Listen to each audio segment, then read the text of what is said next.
that's the only advice I can give is just believe in yourself. Find what makes you happy and do it.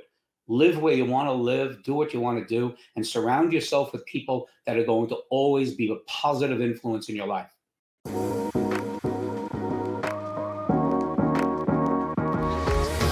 Hello and welcome to Love as a Business Strategy, a podcast that brings humanity to the workplace.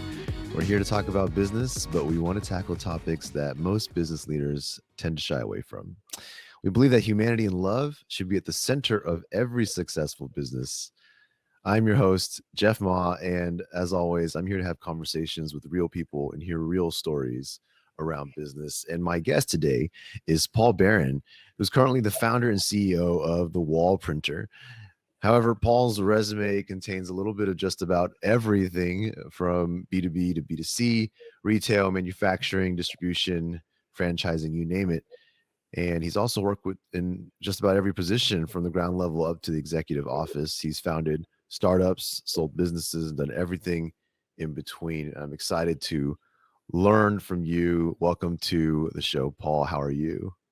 I'm good, Jeff. Thanks so much for having me and introducing me to your audience. I hope everybody enjoys what they hear, or at least take away from nobody will know less than when they started, I'm sure.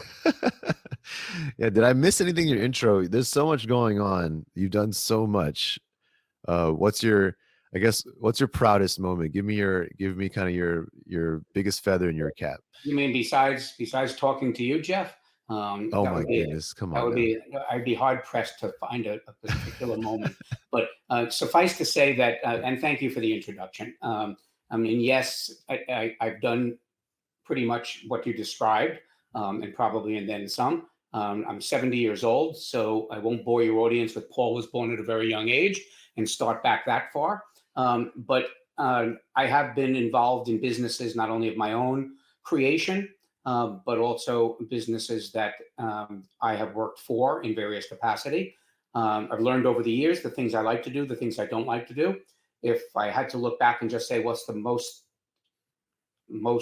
joyful, or the moments and activities or milestones that I'm most proud of, it's really an ongoing thread of the relationships I've built in this whole journey. I think that's what it's really all about, whether you want to talk life or you want to talk business, personal or otherwise. I think it's all about the relationships. The good ones are going to carry you. They're going to be there as resources to you. You may not understand today when you meet somebody what value that person may have for you at some point in your future. But like the expression says, it doesn't make any sense, nor is it to anybody's benefit to burn bridges along the way. And I guess they say, be careful, who you see on the way up, because they're going to be the same people you see on the way down. And entrepreneurship in the business journey is just that, a lot of ups and downs.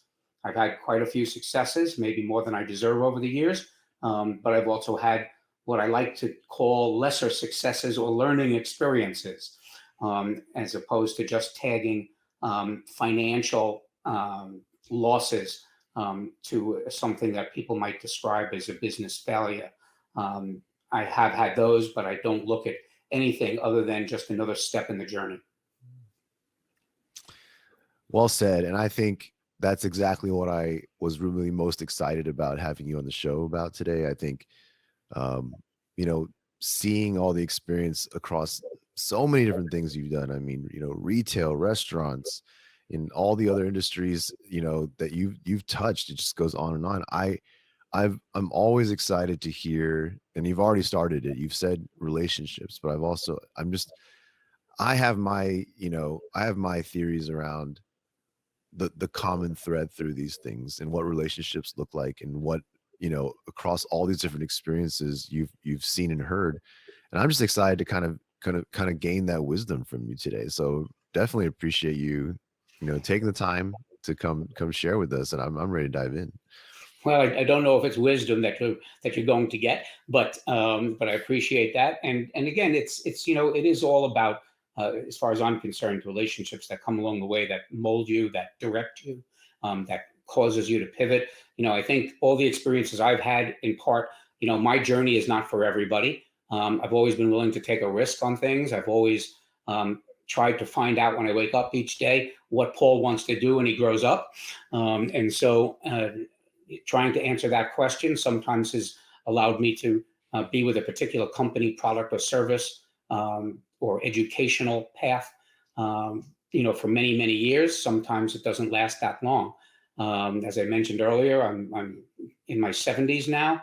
I don't have a lot of these runs left in me. I've retired several times over the years, but I always wake up and I find something and I get excited about it.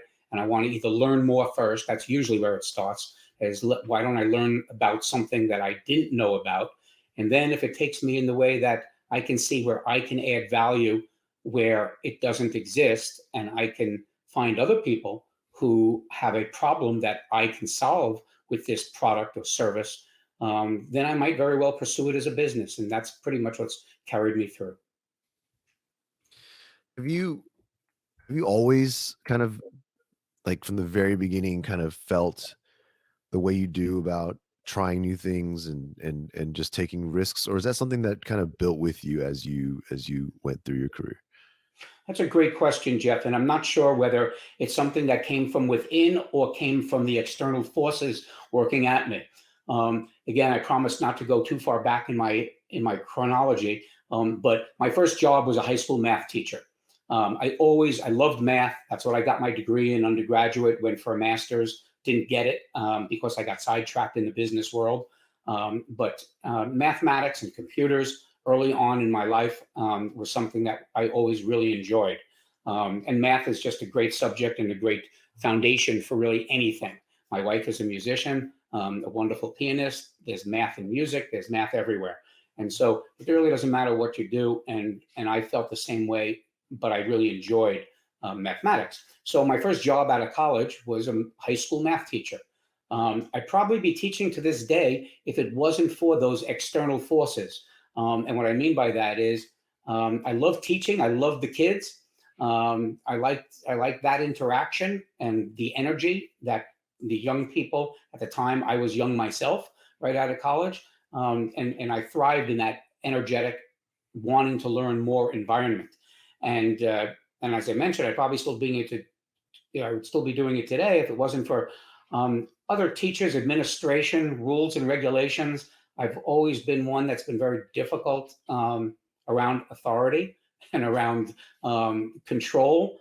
And so that's had a very large part in my, I don't know whether you call it a need or taking the advantage of opportunities to pivot. So parallel to my first job as a teacher, I was a captain of my college tennis team. Love the sport, still play it today. I can still play. Fortunately, my body is held up, and I can still play singles as well as doubles today, and do it regularly. And it's always been a part of my life from an athletic pursuit. And what I found, I put myself through college stringing tennis rackets for the university, the athletic department. And I made some friends, and one of which was out of work at the time that I started my career as a math teacher. And in the town we had our college experience, there was no sporting goods store at the time, and certainly no shop for tennis. And there was a very large tennis community there. So I said, why don't we go ahead and open up a tennis shop?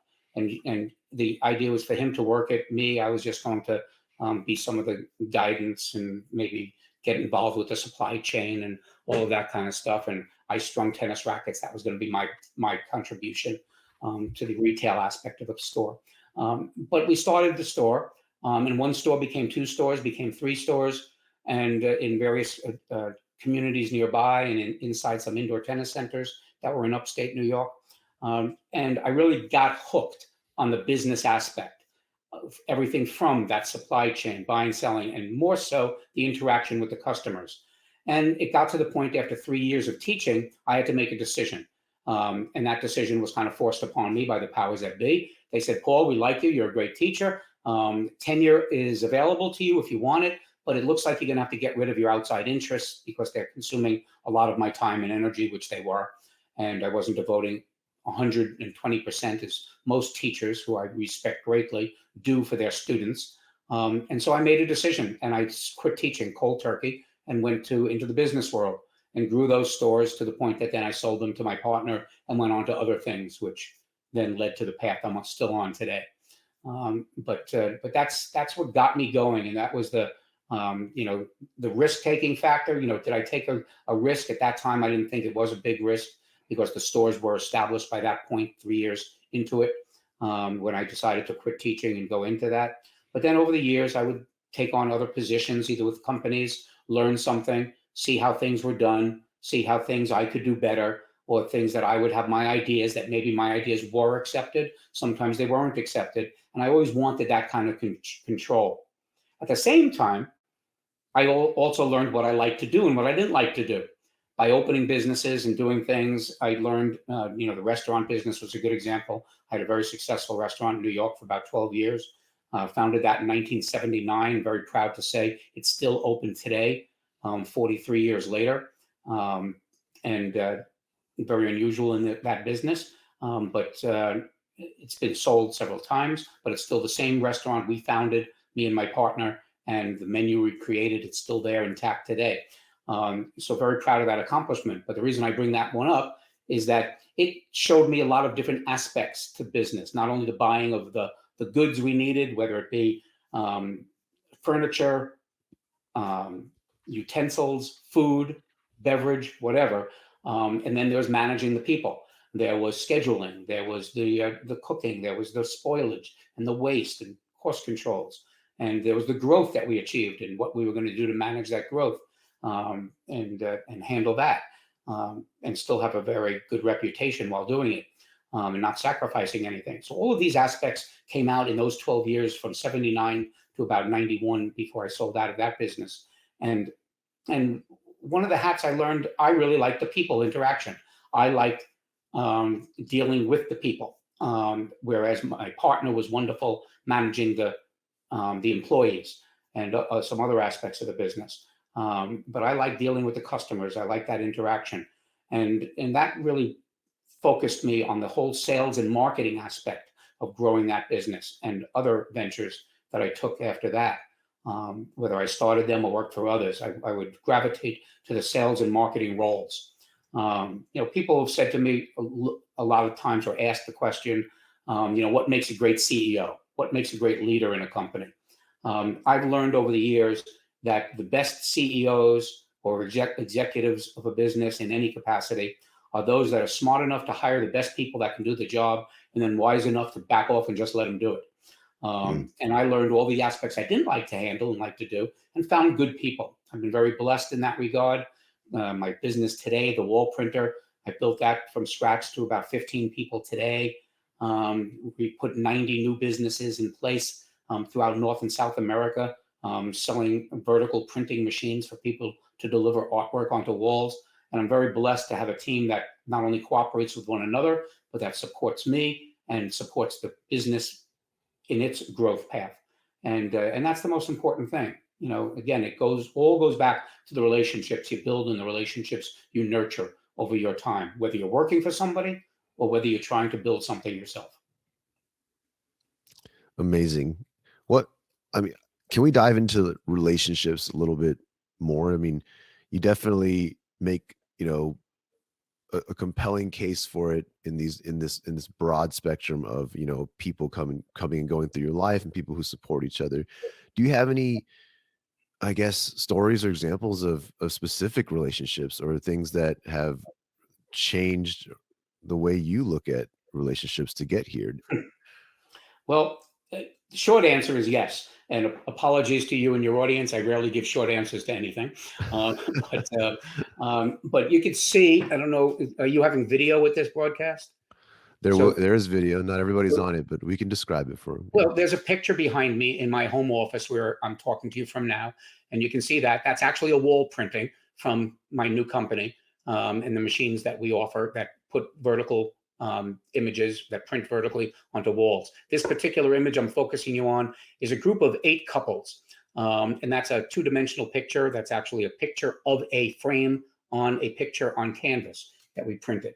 And so I printed 8 of those and gave them to these 8 couples last year for Christmas presents, as a work product for my new business, as well as honoring the relationships that we have formed.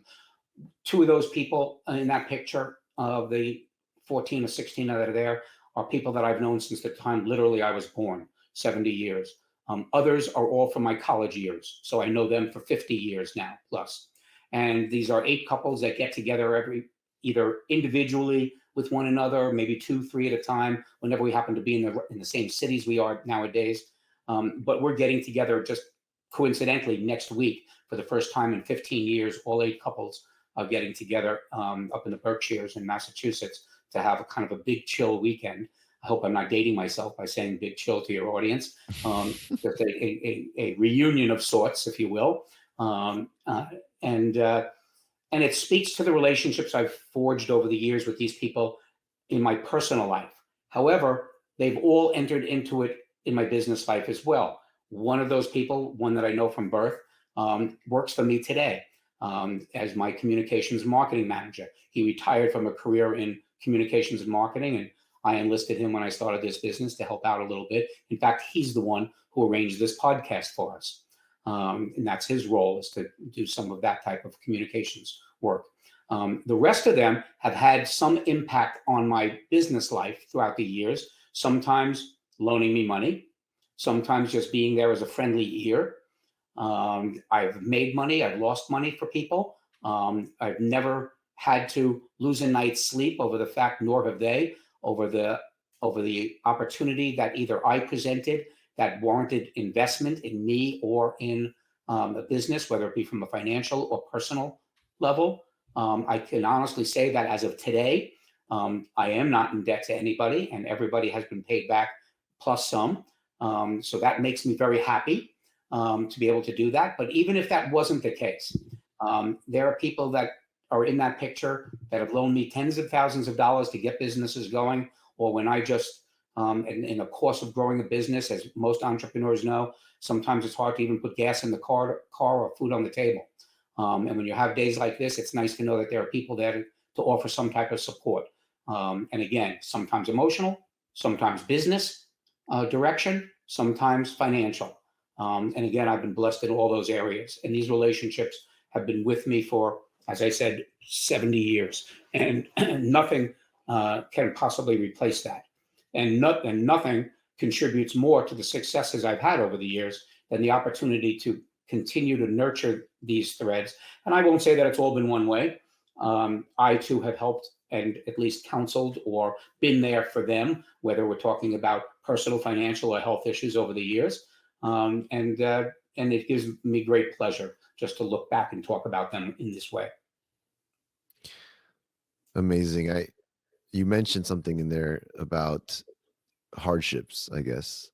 And I feel like the picture, the journey you've painted for us so far has a lot of ups and downs. Uh, can you talk about some of the low points? Just for that, to me, I think that's the context behind asking about it is that I feel like a lot of our humanity and our kind of ability to be resilient comes from the points that where we almost give up, or the points where it's a bit too much. Do you have those moments in your mind? There's no question that in my experiences and in my path, there have been moments of both financial and personal pause. And I am very, again, I just go back to whether it be my wife of 30 years or these relationships I've described to you that have helped me through a lot of that areas. But I've also had a lot of confidence in myself. I don't mean to sound pretentious when I say that, but I've always been very self-reliant. I've always been not only willing to take a risk, but I've always had the confidence that if I took that risk, I could make it successful. That didn't always work, but I've always felt that I could do that. And maybe there are some extenuating circumstances. Some have been self-inflicted wounds. Maybe I misread a market. That 12 years of restaurant success I had in New York, where I built up a restaurant and did very well financially and learned a great business. I then relocated myself to Florida because my parents had retired and moved down there, and I play tennis. And so I thought that would be great from New York going down to Florida. I was traveling down there a lot to be with them anyway, and they were getting on in years. So I sold out my restaurant interest to my partner. I moved to Florida, and decided to open up a carbon copy of that restaurant in Florida. Well, I didn't do my market research too well. I didn't understand the audience. It wasn't exactly the same as what I had in New York. The seasonal crowd of South Florida is not something I was prepared for. And again, that was my own fault. But what I made in 12 years in New York, I lost in 1 year in Florida. That was a financial low point, if you will. I went through bankruptcy after that. I also had a partner, which I like partnerships. I'm very much in favor of partnerships, even though I only have a very minor partner today in my business. But over the years, I've always liked the sounding board that somebody else gave me. We all don't know what we don't know. And sometimes a partner is good. Sometimes that may warrant equity. Sometimes it may warrant, salary, compensation. Sometimes just a friendly person who you respect as a mentor that can help you. But partnerships are always served me well over the years. Not so much when I moved to Florida and opened up a restaurant. Not only was the marketing issues self-inflicted, but then the partnership issues were also not optimal for the continuation of this business when it looked like financially it was not going to succeed. And so I was kind of left holding the bag, if you will, and I took the hit on a lot of the financial losses in taxes and other things that were due. And I was forced into bankruptcy from that experience. But that was good 35, 40 years ago.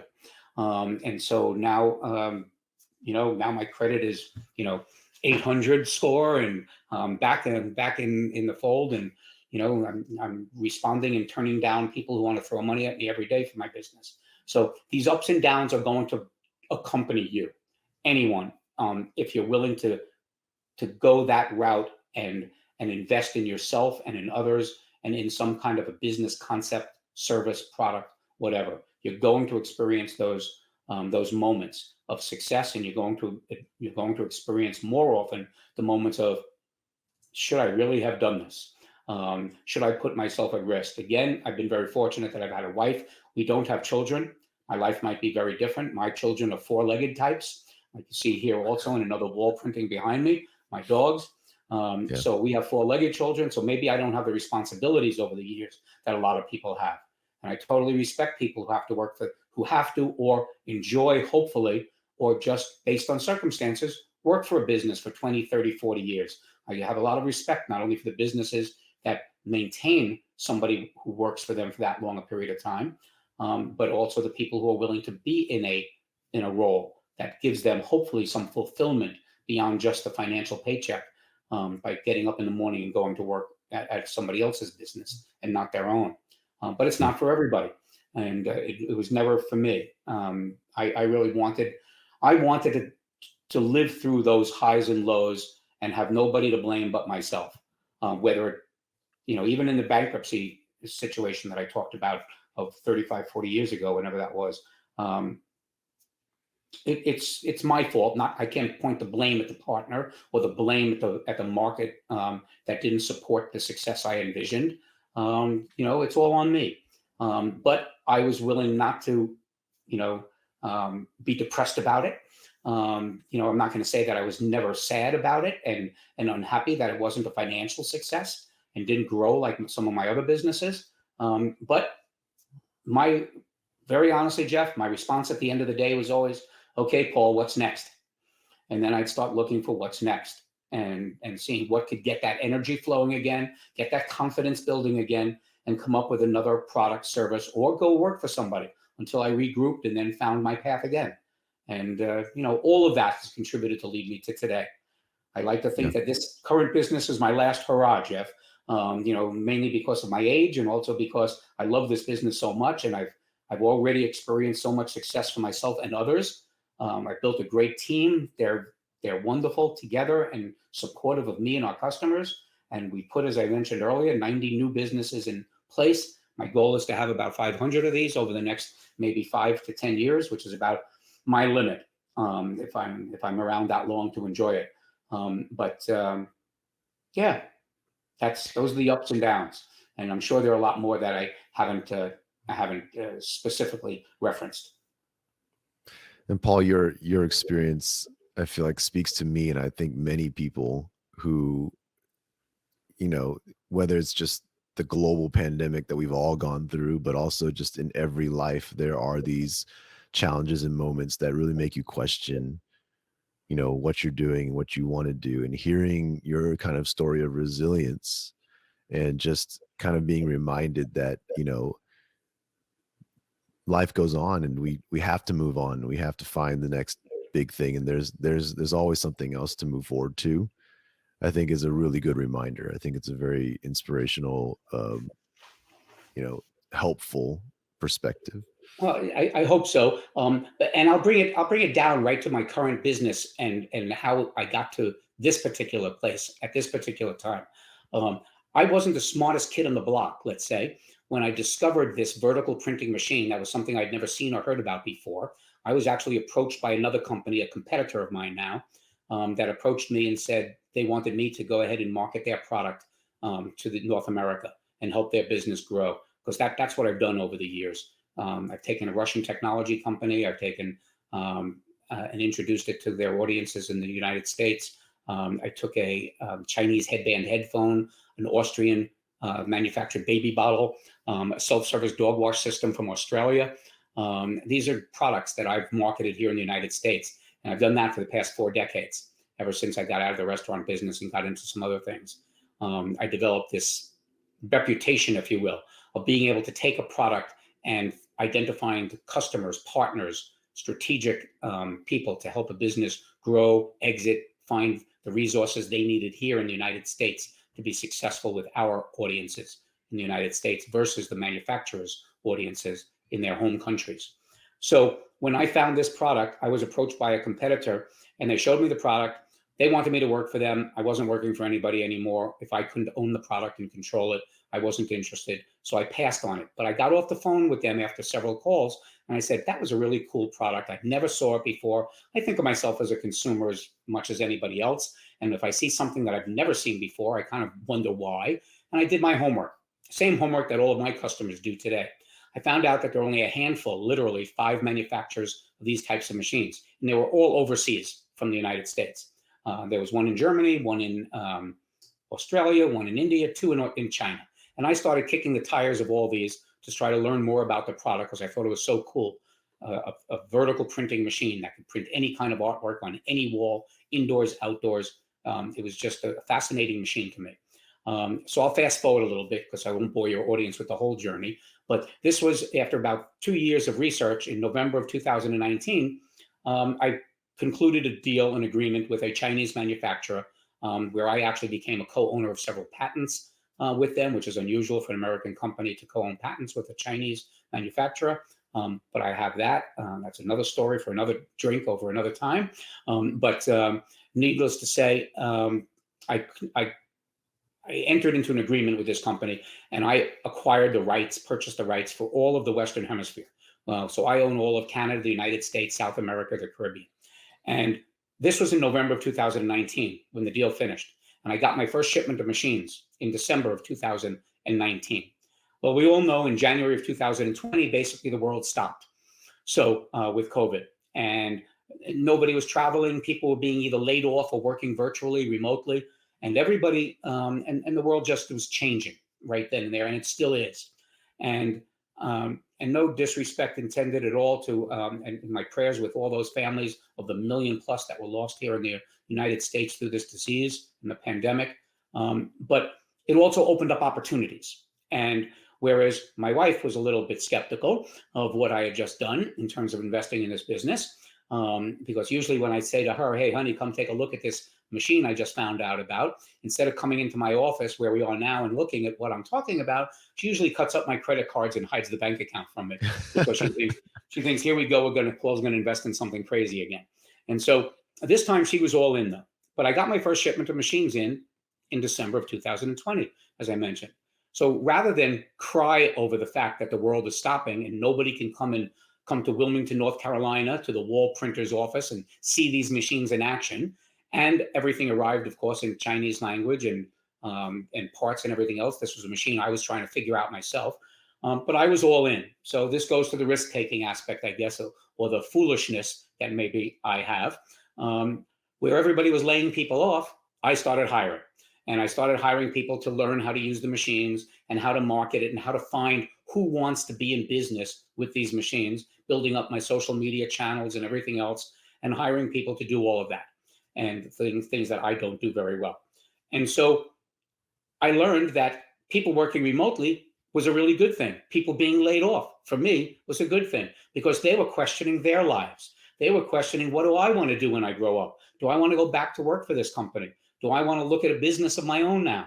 So we really benefited by that whole experience in 2020, most of 2020, where people were challenged, hopefully not by the health aspects of the pandemic, but by the personal aspects where they were forced to rethink their lives and their careers and their futures and what's best for their families. And we were there with a solution. It was a business opportunity for people, something new. Again, you'd have to be somebody willing to take a risk. I say this to everybody I talk to every day who wants to be in the wall printing business. Good news and bad news. If you want to be the wall printer in Des Moines, Iowa, you're going to be the first one to do that.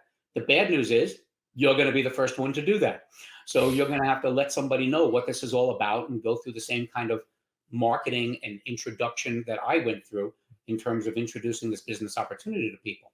So now fast forward 2 years, we've got 90 new businesses that we've created, all on their way to hopefully financial and personal success and growth. And nothing gives me more pleasure than what's going on right now with my business and the team I continue to build. So yeah, everything presents us with challenges.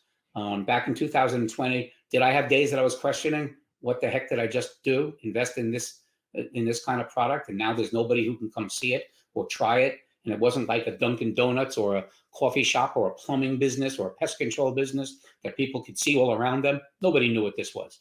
So far, so good. Well, congratulations. That sounds amazing. I guess to close out, I have, one last question. Having had all these different experiences, these ups and downs, the different people who've been in your life, all these learnings, that's not, like you said, for everyone. Not everybody does things that way. Not everybody's going to get the opportunity to learn the way you've learned and experience what you've experienced. So what is something that you've learned that you could share, that you think would be helpful to all these people who aren't able to work, open a restaurant and succeed, but also fail and have partners that are good and partners that are bad? What's something that people don't get to live that life? So what have you learned that you can pass on, that you think would be the most valuable to hear? Well, number one, I will take exception with the fact that that people cannot do this or anybody cannot do this. You just have to be open. So if I answer your question, it would be open to the opportunities, be open to the possibilities. Find your passion. If your passion isn't taking a risk, that's fine. I don't like gambling. I don't go to Las Vegas. I don't go to casinos. That hurts me to lose money like that. There are certain risks I'm willing to take. And believe me, I've invested a lot more in the businesses I've had and succeeded and lost that over the years than an evening in Las Vegas rolling the dice. But at the same time, you have to find your passion.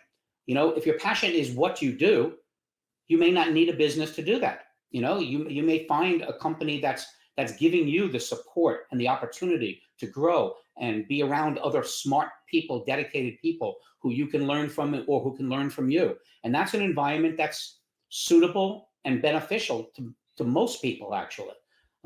So the people who want to take a risk and do something on their own and create something, they're in the minority, and God bless them for trying to do it. But and I'm happy with where I am today, but that's not to say it's for everybody. And so if there's any piece of advice that I could give, if you want to call it advice, it's just find what gets you up in the morning and makes you want to go do it. If all I wanted to do was play tennis, and there was a time in my early career, like most people who are into sports or something think they're the best and they could really be good. I realized early on that wasn't the case with me, but some people thought otherwise, and they said, you should just dedicate your life to it. Well, if I went ahead and did that and didn't go get a teaching job and tried instead to just go on the pro tennis circuit, would I have made it? Definitely not. But for various reasons, not the least of which was my tennis ability, but also the mindset you have to be a pro in any sport. You have to have a level of confidence beyond the ability.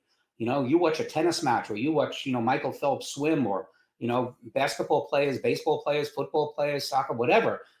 It's not just, there are lots of people who are really great at what they can do, but the mental aspect of really believing in yourself, that's the only advice I can give, is just believe in yourself. Find what makes you happy and do it. Live where you want to live, do what you want to do, and surround yourself with people that are going to always be a positive influence in your life. If somebody is going to introduce any negativity, even if they're right, okay, there's a difference between counseling somebody and negating everything you are dreaming about or want to try to accomplish. Stay away from negativity. Build it yourself, and build it by the people you surround yourself with. That's my best advice to anybody, and that's advice I've taken for 70 years. So take that for what it's worth. Awesome. Well, Paul, well said, and thank you for everything you've shared today. How can people get in touch with you or find out more about the wall printer? So, I never want these things to be any kind of a sales kind of thing. I'm happy to talk with you, Jeff, and your audience, and whatever you can get out of it, get out of it. But if people want to learn about the wall printer, that's easy. Go to thewallprinter.com. 15 seconds on the website, and watching a little video will show you everything you need to know about what these machines do. And then if you're actually seriously interested in learning more, you can fill out the contact form, and we'll get in touch with you, or I'll have a Zoom call with you like this and answer any questions. But I'm also happy to talk to people and give back. I'm a mentor at the local university. I sit on the advisory board of the local business school at the University of North Carolina here in Wilmington. I really enjoy those kinds of interactions. And so if somebody wants to connect with me, go to LinkedIn. Not an advertisement for LinkedIn, but it is an excellent professional network when used properly for these types of connections. And if somebody wants to search for Paul Barron, I'm sure you'll find me. And feel free to reach out and connect. I will connect back to you. And if you want to open up a line of conversation, happy to do it. Amazing. Paul, thank you for being so generous with your time and with your wisdom today. I really enjoyed the conversation. Jeff, me too. And thank you for letting me share some of it with your audience. I hope somebody gets something out of it. I know we will. So thank you. Thank you to you, and thank you to the audience as well for sticking around and listening. And I hope you're enjoying each weekly episode we put out. And if you haven't checked out the book, please do so. Available on Amazon, other retailers. And don't forget to subscribe and rate the podcast, tell a friend, all that good stuff. And we'll keep doing what we do. So thank you so much. And we will see everybody next week.